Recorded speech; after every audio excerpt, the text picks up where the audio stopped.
मेरे ही घर में मेरे होते हुए मेरे बापू किसी संकट में है।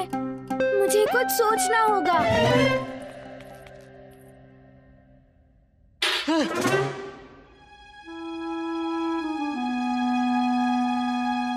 क्या नाम है तुम्हारा? कुछ नहीं। कुछ नहीं नाम है तुम्हारा? नहीं, वो किसी ने आज तक ऐसे रात के अंधेरे में मुझसे मेरा नाम नहीं पूछा ना। वैसे दिन में मुझे सब गोविंद बुलाते हैं। गोविंद? बड़ा प्यारा नाम है। अब मुझसे मेरा नाम पूछो ना। हैं? नहीं। अरे पूछो ना। पूछो पूछो। क्या तुम्हें तुम्हारा नाम भी नहीं पता? धत, पता है। और हमारे अतिरिक्त जिन्हें जिन्हें भी पता है ना, वो सभी हमें अनंता कहते हैं। कैसा है हमारा नाम?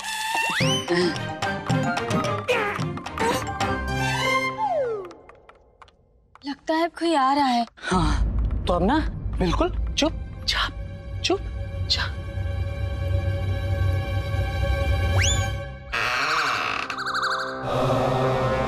गुरुजी संभल कर चलिए ना, कोई आवाज मत कीजिए। गुरुजी संभालना तो पंडित रामाकृष्ण को चाहिए, जिसे आप पकड़ने आए हैं।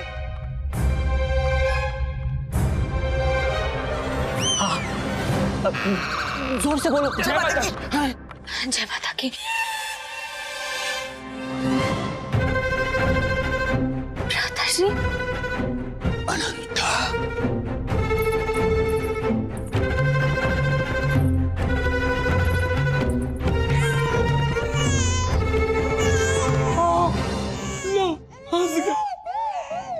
जो पकड़ने आए थे स्वयं पकड़े गए। चुप इधर आओ।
ये सच कह रहा है, ये सच कह रहा है। ये दो अम्मा कैसे हो सकती हैं? हाँ।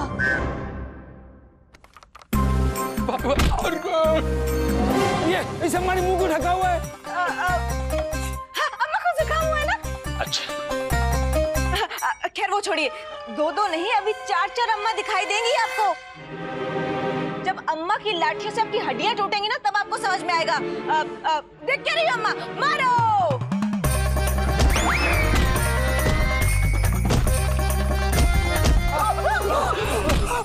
ये बताओ कि ये घुसे क्यों तुम दोनों? क्या है ना शारदा देवी, हमारे गुरुजी पंडित रामाकृष्ण से बहुत प्रेम करती है, किंतु जब से पंडित रामाकृष्ण को देश निकाला हुआ है, हमारे बेचारे गुरुजी विचलित हो गए हैं। हमारे गुरुजी को नींद में चलने का रोग लग गया है।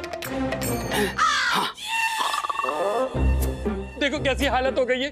पंडित रामाकृष्ण के बिना बेहाल हो गए। नींद में चलते चलते पंडित रामाकृष्ण से मिलने यहाँ पर आ गए। और हम तो इनके शिष्य हैं, इसलिए इनके पीछे पीछे आ गए।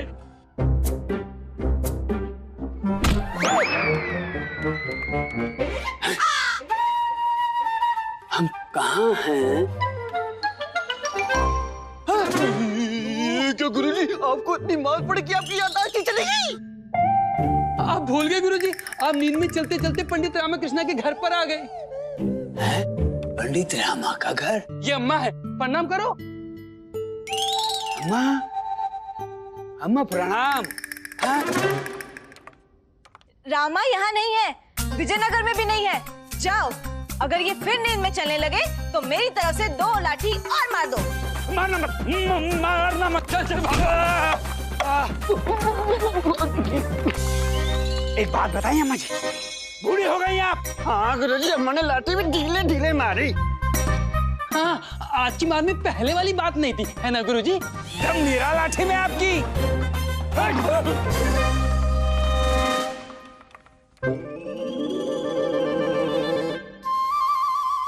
बापू, आप बाल बाल बचे हो।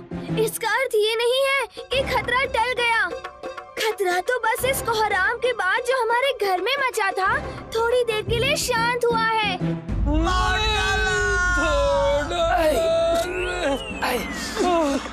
अरे भ्राताश्री, क्या हो गया आपको? कुछ नहीं, वो इन्हें बचाते बचाते हम फिसल गए तो गिर गए तो लग गई। तुम हमारी चिंता छोड़ो। ये बताओ बहना कि तुम वहां क्यों आई? वो बुढ़िया पागल है। उस पगली बुढ़िया की लाठी अगर तुम्हें लग जाती तो हम उस दर्पण को क्या मुंह दिखाते जिसमें प्रतिदिन हम अपना चेहरा देखते हैं? गुरु बहन, आप ही बताओ, लाठी खाने की आदत भी कोई चीज होती है क्या, जो हमारे गुरुजी को लग गई है? हमको लग गई है, हमें लाठी खाने की आदत हो गई है, परंतु आप तो नहीं हो ना गुरु बहन? भ्राताश्री, हम तो पंडित रामा के घर में घुसकर छानबीन करना चाहते थे, जो आपको सदैव कष्ट देता है। सच? जी, हम तो आपके लिए गए थे, लेकिन हमें क्या पता कि आप भी वही होंगे। परंतु हम उससे मिले। किससे?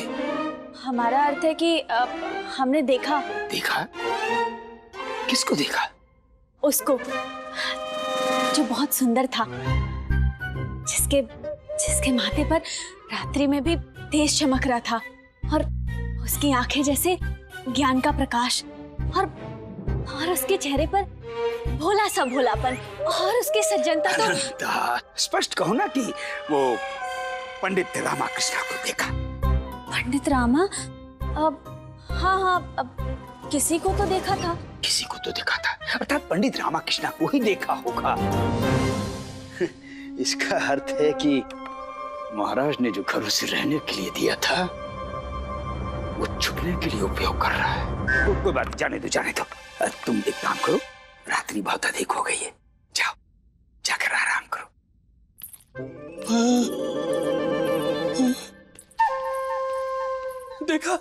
देखा गुरुजी, गुरु मैंने कैसे बातें कर रही थी? कैसे कर रही थी? जैसे प्रतिदिन करती है वैसे ही कर रही थी। प्रतीत होता है कि आपने गुरु बहना की बातों को मात्र सुना, उनके चेहरे की वो लाली नहीं देखी, जो वो पंडित रामाकृष्ण की प्रशंसा करते वक्त उनके चेहरे पे थी, और वो लाली धीरे धीरे बढ़ती जा रही थी। गुरुजी, हमें तो लगता है कि पंडित रामाकृष्ण रामा रामा रामा रामा रामा बच नहीं सकता। वो पंडित रामाकृष्ण, उसे कोई भी हमारे हाथों से बचा नहीं सकता। आज तो हम उसके यहाँ छुपकर छापा मारने गए थे, परंतु अब हम उसके यहाँ छापा नहीं, धावा बोलेंगे, वो भी महाराज के सैनिकों के साथ। गुरुजी, चिल्लाने में समय नष्ट मत कीजिए, जो भी कुछ करना है शीघ्र कीजिए। कहीं ऐसा ना हो कि पंडित रामाकृष्ण आपकी प्यारी भोली सी बहना को बहला फुसलाकर फुर्र ना हो जाए। हाँ गुरुजी, शीघ्रता तो आपको करनी पड़ेगी, क्योंकि पंडित रामाकृष्ण आपसे कहीं अधिक चतुर, कहीं अधिक चालाक जो है। हम प्रातः ही महाराज को सब कुछ बता देंगे। उसके बाद पंडित रामाकृष्ण के लिए हमसे बचने के सभी रास्ते सदैव के लिए बंद हो जाएंगे।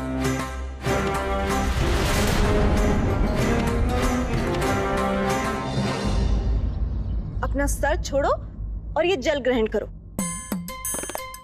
शीतल जल की 2 बूंदे पीकर अपने हृदय से ये संदेह निकाल दीजिए जो गुरुवर ने आपके समक्ष लाकर खड़ा किया था। ऐसा भगाया है उन्हें कि हमारे घर की तरफ पैर करके भी नहीं सोएंगे। शारदा, हमें उस शत्रु से नहीं डरना चाहिए जो हाथ में हथियार लिए हमारे सामने खड़ा हो, परंतु उस मित्र से अवश्य डरना चाहिए जो मूर्खता लिए हमारे सामने खड़ा हो। तुम्हारे भाई में ये सारे गुण कूट कूट के भरे हुए हैं। हमने आपसे बस इतनी सी बात की थी कि हमारे भाई की नादानियों को अनदेखा करके उसकी भावनाओं को समझो, पर आपसे तो इतना भी नहीं होता। ओ शारदा महोदया, अपने भाई प्रेम से बाहर आओ और देखो, गुरुवर के सामने मेरी पोल खोलने में कोई कमी नहीं छोड़ी थी उसने, और अब पोल नहीं खुली तो गायब हो गया है। ऐसे है कहाँ वो तुम्हारा श्री गोविंद महाराज? हमें नहीं पता। बापू, पानी बाद में पीना, उस मामा को ढूंढो जो कभी भी किए कराए पर पानी फेर सकते हैं। नहीं नहीं नहीं, देखो तो सही, अब क्या गुल खिला रहा है वो। आओ, कहाँ है?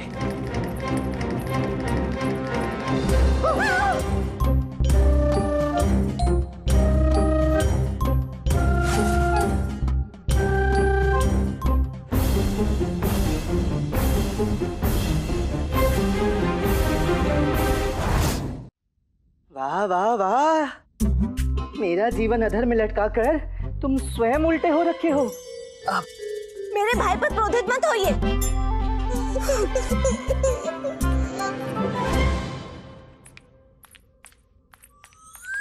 भाई गोविंद, तुम ऐसे क्यों उल्टे हुए हो? कुछ नहीं दीदी, जब कोई मेरे ऊपर चिल्लाता है तो पता नहीं क्यों मेरे सिर में दर्द होने लगता है। परिहास करता है पगला, सर तो उसका दुखता है ना जिसका सर होता है। गोविंद, सर दर्द हो रहा है ये तो समझ में आया, किंतु सर दर्द में उल्टे क्यों हो रखे हो भाई? वो मैंने सर दर्द की औषधि खाई है, तो बस वो सर के बदले पेट में ना चली जाए, इसलिए उल्टा खड़ा हूँ। शारदा, मैं इसे इतना सा समझाता हूँ और ये इतना सारा आगे निकल जाता है। कितनी बार हम आपको समझाएं कि हमारा भाई सबसे अलग है, और ऐसे लोगों की ना संसार सदैव ही बुराई करता आया है और करता रहेगा। कोई नहीं समझता ऐसे को। मैं समझता हूँ, किंतु तुम समझो, अलग होना अलग बात है, किंतु उल्टा होना उल्टी बात है। जीजा जी, आप चिंता मत करो। इस बार ऐसा सोचा है कि यदि आपको पता चल जाए तो आप भी सोचेंगे कि ये सोच मैं सोच कैसे सकता हूँ। वो तो मैं हर बार सोचता हूँ गोविंद कि ये कैसे सोचता है। वैसे इस बार क्या सोचा है? मैं ढोल पीट पीट कर पूरे विजयनगर में जाकर चीखूंगा कि सुनो सुनो, मेरे घर में जो है वो ना मेरे जीजा जी है, ना ही शारदा के पति, और ना ही पंडित रामा। हे भगवान, मैंने कहा था कि ये तो घर में भी बाहर लाने जैसा नहीं है। तुम बाहर नहीं जाओगे, सुना तुमने? ये कहीं बाहर नहीं जाएगा, सुना तुमने? तुम कहीं बाहर नहीं जाओगे, ये कुछ सोचेगा भी नहीं, मैं बता रहा हूँ, तुम कुछ नहीं सोचोगे।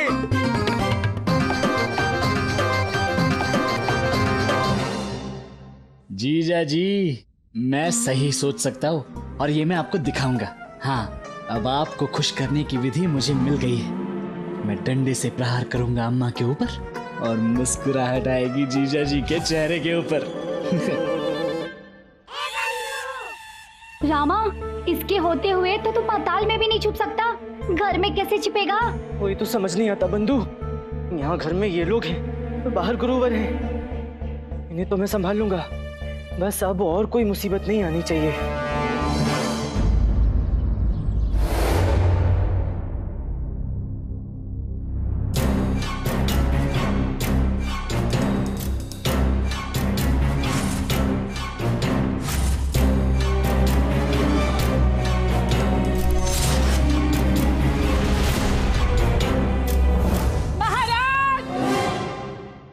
कौन है?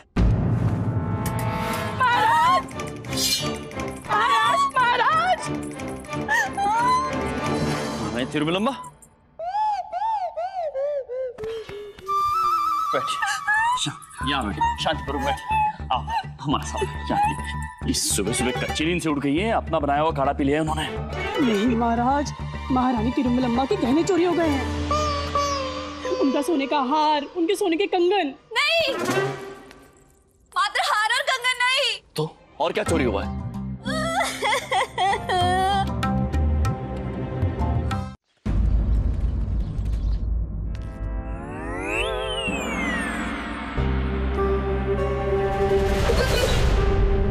ये मामा कौन सा कारनामा करने वाले हैं?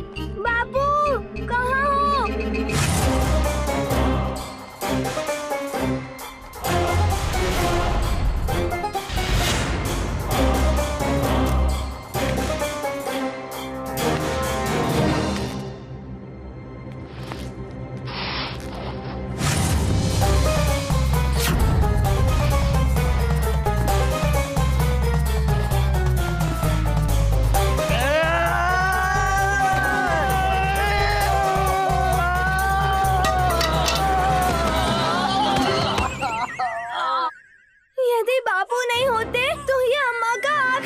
अब होता।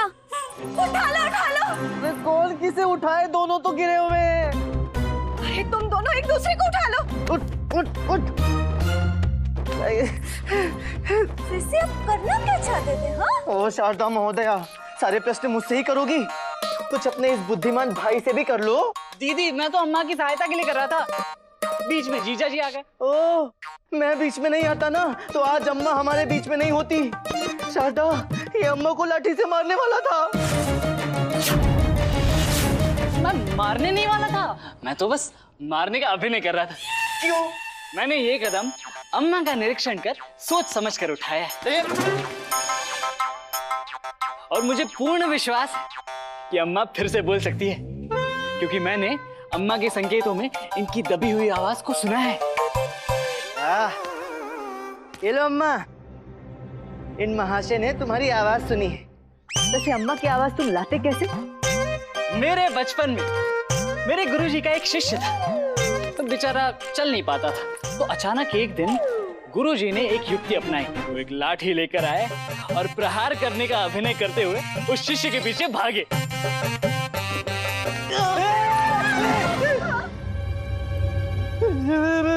ऐसे जीजा जी। और फिर पता है क्या हुआ? ये देखकर वो शिष्य उठकर ऐसा भागा कि गुरुजी उसे दोपहर तक पकड़ नहीं पाए। तो मैंने सोचा मैं भी अम्मा की आवाज इसी तरह वापस लौटाऊंगा।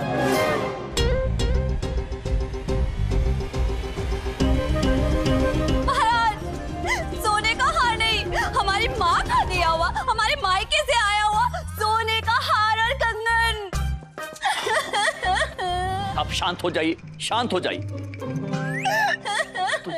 हम अभी महामंत्री जी से बात करके दरबार बुलाते हैं। हमारे महल में चोरी होना कोई छोटी बात नहीं है। ये हमारी न्याय व्यवस्था, हमारी सुरक्षा व्यवस्था पर प्रश्न चिन्ह है। कैसे वो हार और वो आपकी माँ का दिया हुआ हार और कंगन कैसे चोरी हो सकते हैं? वही कह रहे हैं हम। आप निश्चिंत रहिए महारानी जी, हम आपको आपका हार और आपकी माँ का दिया हुआ हार और कंगन वापस दिला देंगे जी। जो इनकी महारानी चिन्ह देवी, इनकी माँ के दिए कंगन और हार तो चोरी हो गए, परंतु आपने आभूषण क्यों नहीं पहने हुए? हमने हाँ? मेरे गहने, महाराज, मेरे गहनों के गुड्डे, मेरे बाजूबंद, मेरा हार, मेरे कंगन, महाराज, मेरे कंगन। महाराज, हम तो अपने आभूषण जब तक टूटते नहीं है तब तक नहीं उतारते। बिना टूटे हमारे आभूषण कहाँ चले गए महाराज? महारानी चिन्ना देवी, आपने ना तो अपने आभूषण उतारे और ना ही वो टूटे हैं, अर्थात आपके आभूषण भी चोरी हो गए। चोरी हो गए। शांत हो जाइए आप दोनों। दरबान, शांत हो जाइए आप। इस राजमहल से कोई भी बाहर नहीं जाना चाहिए। जो आ गया महाराज। महाराज, आपके लिए राजगुरु तथाचार्य का संदेश है। वो किसी कार्य हेतु आपकी दरबार में प्रतीक्षा कर रहे हैं। उन्होंने आपसे अकेले मिलने की इच्छा जताई है। राज दरबार से पहले ही वो हमसे मिलना चाहता। इस प्रयोजन से हम महाराज को सूचित करेंगे कि पंडित रामाकृष्ण ने राजकीय आदेश की अवहेलना की। वो विजयनगर छोड़कर गया है नहीं। बस तब तुम देखना धनी मनी, हमारा कथन सुनकर महाराज आग बबूला हो जाएंगे और तब हम करेंगे गर्म लोहे पर चोट।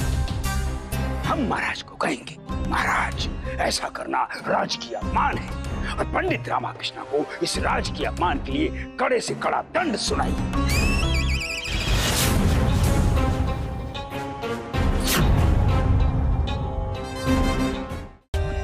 For more updates, subscribe to our channel, click the show links and enjoy watching the videos.